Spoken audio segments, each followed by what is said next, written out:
Nu ko, duram virsū uz iesmiem gaļu. Šitā ir vīsta un tā ir cūka, jā?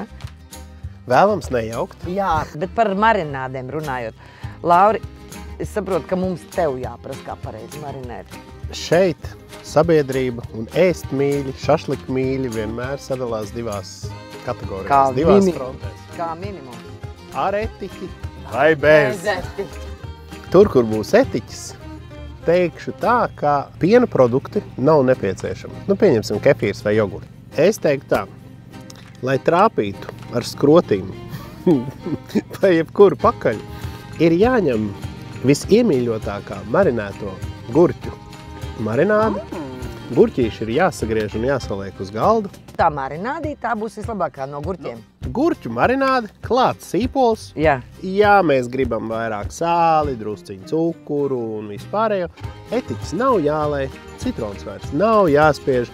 Iegaršo zaļumu, pieliekam zaļumu, ņemam vērā, ka viņi var apdegt. Bingo. Un vēl ir viens ieteikums.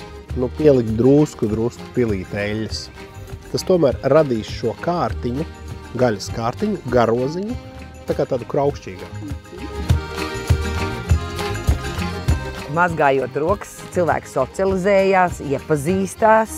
Vajag visu laiku pieteikties kaut ko. Un tad mazgātājiem vajag tā.